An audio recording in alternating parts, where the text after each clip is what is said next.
Hey people, I just got back from the comic book store and I went a little crazy. Summer stir craziness must be coming over me. I just let myself give in to just about every temptation. And I can't do that every week.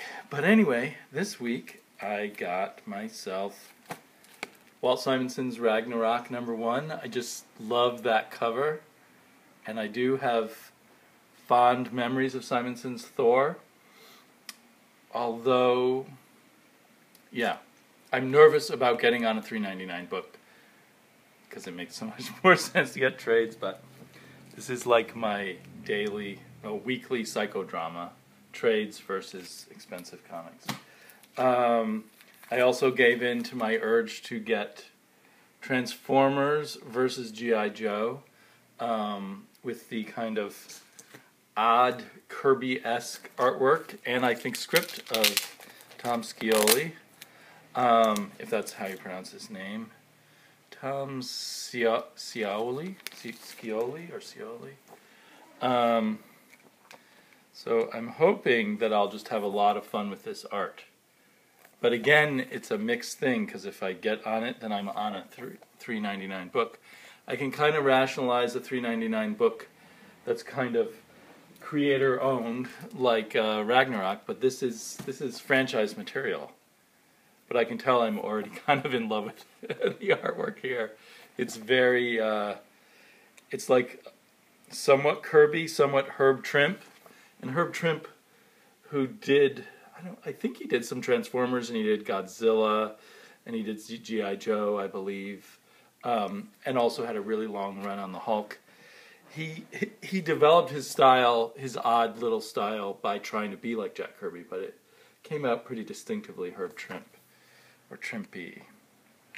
And I guess Scioli's the same way, although he's being very Kirby, there's something sort of stylized, and he's taken certain aspects of the Kirby artwork and pushed it in kind of this quirky direction. It also reminds me a little bit of Shaky Kane. Although he doesn't have the same tongue-in-cheek vibe as Shaky Kane, but there's still something about it that's like taking kind of the art of childhood that appealed to children, but doing something with it that's a little bit different. Anyway, and then also speaking of things that in a way relate to childhood, since Conan's been one of my favorites since the beginning, I gave in to the urge to get Gru versus Conan. And I really like supporting Gru and Sergio Aragonés. I mean, I don't think he has a big audience anymore, but he is such a unique person in the world of comics, from Mad Magazine to Gru to other things. And you'll find that he played much more of a role than sometimes you realize in Silver Age comics or Bronze Age comics, like. There was a Western comic that, which one was it? Batlash, I think, that Sergio actually plotted and drew the layouts, and then someone else, like maybe John Severin, drew the art, and Denny O'Neil came along and put the script in it. So I think anyway. Yeah, I really love that. When Sergio's art's in color, it just looks really great. Really enjoyable. I'm wondering where was Sergio Aragonés' Funnies, a book that I have on my pull list. And a few months ago he said that he was parting ways with Bongo Comics, but there would be no interruption in the continuity, that he would be coming out from another comic book company, but then it never showed up. So I really hope Aragonés' Funnies continue somewhere. It looks like it segues from Gru into Sergio Aragonés and Mark Evinger at a comic book convention or a comic book store. So it looks like it goes really far afield, perhaps in any direction they want to go, and not just a straightforward Gru meets Conan. The Conan parts are drawn by Tom Yates, who's a very good artist, but the Conan, at least on the cover there, looks a little stiff. but it looks like it's 90% Aragonés. There's the Conan. Yeah, I don't think it's really Yates at the very top of his game, but it's still not bad. So, and then Batman and Robin. This is not officially on my pull. I keep picking it up. I did not like Batman Omega, and I was tempted just not to get this and wait for the trade, because I sense a long stretching out of a story. The fact that this current version of the Justice League is on the cover fighting with Batman, and they were kind of fighting with Batman in Robin Omega, also makes me nervous about that. But I was in a mood to indulge myself, and I do, 3 times out of 4, I tend to be glad I bought Batman and Robin, particularly because Patrick Gleason, when he's on, is a really great artist. In fact, it's kind of fun to see him drawing the Justice League, although I'm not a Justice League fan. Okay, and then Afterlife with Archie. And if you've been following me intensely, which I hope you haven't been paying too close attention, but I constantly get slipped by my comic book store variant covers. Maybe they think I'll be thrilled with that. But I also get the sense maybe they get too many variant covers on some comics. The kind of variant that doesn't cost extra. So they had slipped me some variant cover for Afterlife with Archie, and this time I noticed it, and I grabbed the Francavilla cover and switched them out. Because I love Francavilla. If I have to choose between a Francavilla cover and someone else, 9 times out of 10, I will choose Francavilla. So, yeah, it looks like Francavilla art on the inside. Phew, for a second I was worried. I'd rather, and I think they have waited a few times for him to catch up. I'd rather them just continue this series, which is highly enjoyable, with and just wait for when Francavilla has enough time to do it. But this looks really cool. Here's another one where I really indulged myself, G.I. Zombie. I'm not like someone who wants every zombie magazine. I like zombies, but I get burnt out on them easily. And I haven't been into military comics in the past, but love this cover, although I know the interior art's not the same. And so I just felt a little curious, and I think the cover wet my whistle, and I looked at the preview online, and it looked like an interesting take on this kind of zombie character. It doesn't even look like it's set during wartime here. So it's a bit gruesome. I'm going to have to keep it out of my daughter's range of eyesight. Yeah, so it's very different than the cover. I don't know if we're going to get any war scenes in here at all. It looks like it takes place out in some rural trailer park kind of area. Got Future's End. Last issue was really good, so I'm kind of psyched. This issue is drawn by Marino and Green. A lot of comics you don't see an artist and an inker, but I think one way they've kept a kind of old-fashioned consistency on this is their use of artist, penciler, inker teams, and they're using a lot of sort of the older school DC artists, and it's worked really well. So yeah, I don't know what comic book to read first. And as always, I have very little time. I'm kind of extending this because I'm not sure. Who knows, I might have time to make more videos before I go on my vacation, but I'm not sure if I will. So, there's Saga 21. A bit of a spoiler if you haven't been reading Saga. We know a lot about this character who seems to be a janitor in the palace of Prince Robot and Princess Robot, or Queen Robot. I guess I better, there might be spoilers here if I hold it up. The first page doesn't have that much of a shocker. But anyway, I'm looking forward to Saga, but probably not like one of the first things I want to read. It's kind of like, unfortunately, Saga's just kind of there now. I'm not as dying to know what will happen next as I once was. Undertow number 6, which should be the end of the miniseries. But it doesn't say that. But I think I will drop it if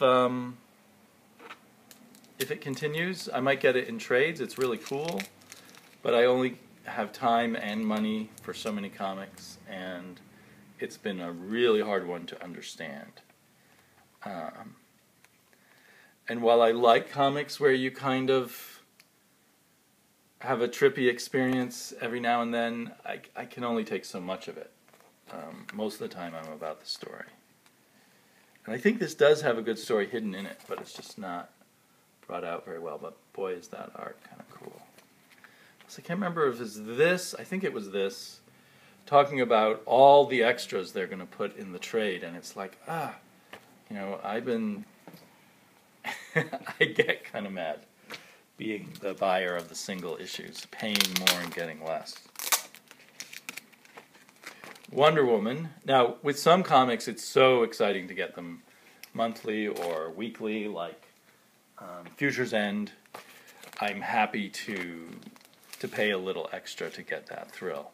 And Wonder Woman's certainly the same. And I'm sure in the long run, I will double dip on this Wonder Woman series when it comes out in some kind of large format deluxe edition. I will be sure to pick it up and keep it on my bookshelves.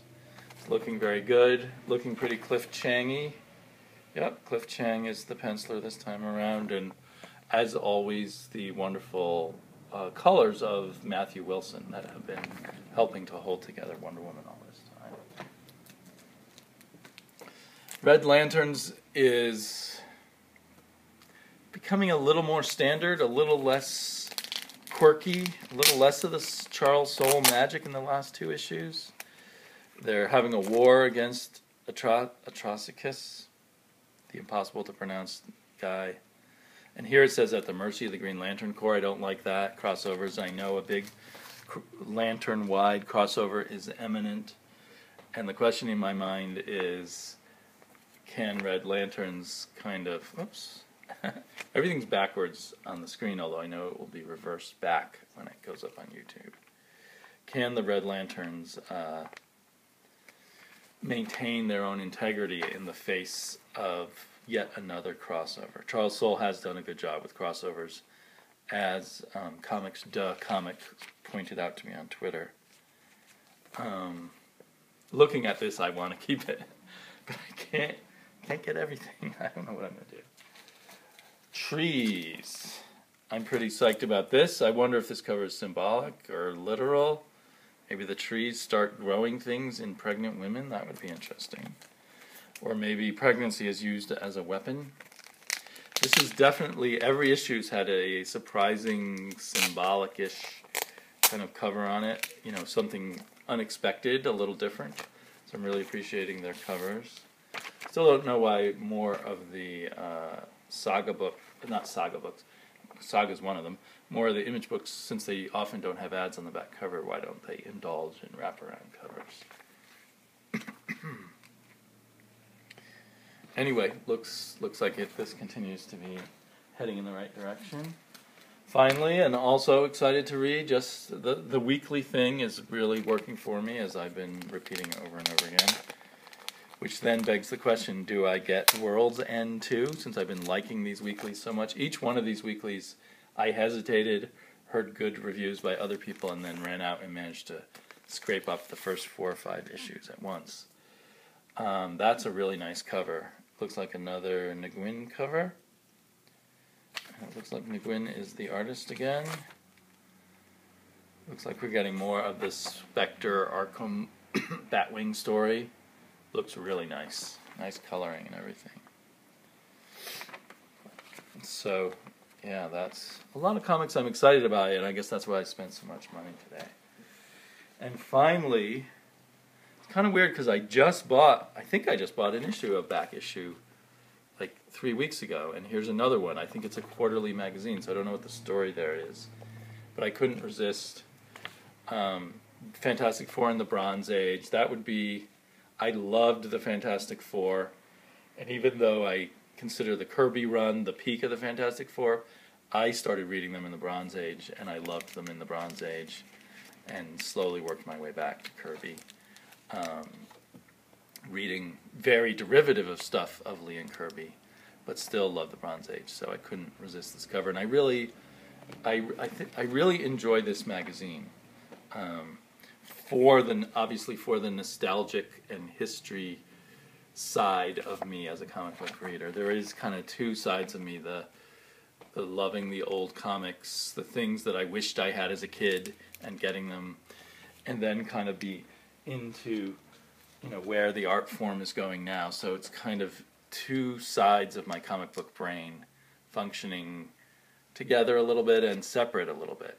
I could save a lot of money by just following this side, because I could get most of these Bronze Age comic books for less than a new comic book at this point. But yeah, so I don't even read the Fantastic Four anymore, but I love the old Fantastic Four. I mean, I keep giving the Fantastic Four a chance. I liked Hickman's run, hated Fraction's run. So, although I liked Fraction's FF, Future Foundation. Anyway, thanks for coming along with me for such a long haul video, or Wednesday comic book video. I'll be going to Maine, to my parents' cabin by a lake. Very nice, idyllic setting. No comic book store there. At least last year there wasn't. When I looked, the address for the one, it wasn't there anymore. Who knows how long it had been. You know, the address was just somewhere online, but the comic book store didn't exist.